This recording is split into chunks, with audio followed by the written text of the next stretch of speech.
কিন্তু জেলা শাসক বলুন, আপনারা শিক্ষা দপ্তর বলুন, সমস্ত জায়গায় কিন্তু এটাকে শিক্ষা চালু করার জন্য একটা উদ্যোগ কিন্তু গত আগের বছর নেওয়া হয়েছিল। সেটা কোন কারণে, কী কারণে সেটা থমকে গেছে, এরা চালু করতে চাইছে না কলেজ কর্তৃপক্ষ।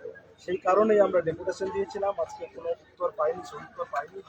আজকে আমরা 8 তারিখ থেকে আমরা অনশন আমরা শুরু করলাম এবং রিলে অনশন চলবে। যতক্ষণ না আমরা এটার উত্তর পাবো ততদিন আমাদের কিন্তু এই অনশন চলবে।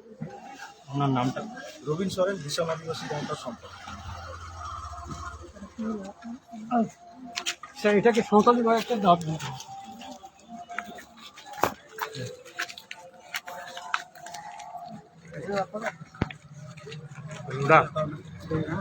হ্যাঁ, ঠিক আছে।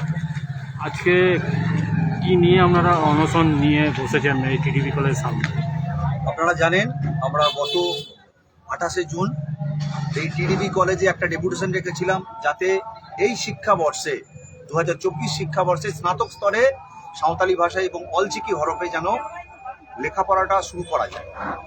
আমরা ডেপুটেশন দেবার পর এখানে যিনি টিআইসি স্যার আছেন, জানি না কোনো অজ্ঞাত কারণে আমাদের সমস্ত প্রশ্নের উত্তর ঘুরিয়ে ফিরিয়ে সেই একটি জায়গায় নিয়ে এসে মানে রাখতে চাইলেন, যাতে হয়তো উনি বলছেন এখানে একটা নতুন সাবজেক্ট এখানে ইন্ট্রোডিউস হবে, তাতে বরঞ্চ আমি গর্বিত বোধ করব। কিন্তু আমরা এইটা চ্যালেঞ্জ করে বলতে পারি, উনি এবং যিনি টিআইসি ছিলেন এবং জিবি মেম্বাররা চাইছেন না এই রানীগঞ্জ টিডিপি কলেজে এই 2024 শিক্ষাবর্ষে যাতে সাঁওতালি ভাষায় অলচিকি হরফে পঠন পাঠন শুরু করা যায়।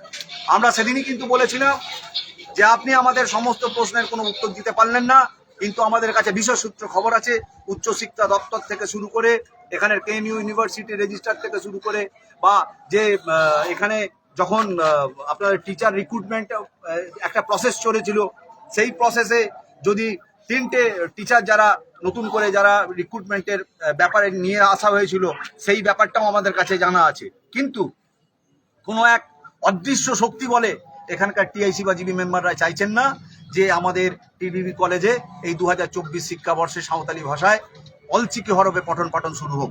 আমাদের কাছে সূত্র মারফত খবর আছে যে আমাদের ডেপুটেশন দেবার পর বারবার এনাদের চিঠি চাপাটি করা হয়েছে, মেল করা হয়েছে, কিন্তু এনারা কোনো সদুত্তর দেননি।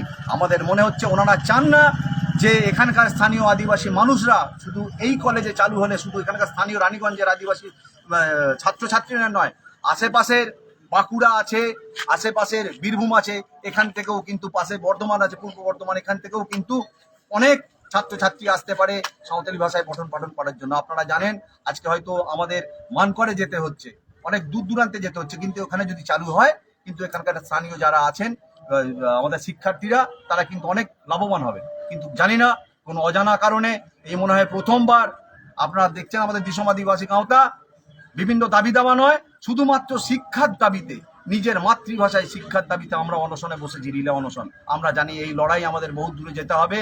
যারা আমাদের গোল গোল ঘুরিয়ে ঘুরিয়ে কথা বলছেন, রাজ্য সরকারের কাছে আপনাদের মারফতে, মিডিয়ার মারফতে আমাদের অনুরোধ রইল, আপনারা উপর মহল থেকে বারবার প্রেসার করার পরেও কোনো এক অজানা কারণে এরা কিন্তু আমাদের মাতৃভাষায় পঠন পাঠন চালু করতে চাইছে না। আপনারা সঠিক পদক্ষেপ নিন।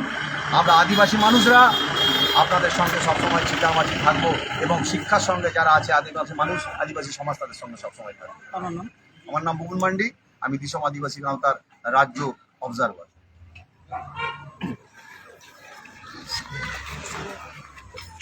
সাঁওতালি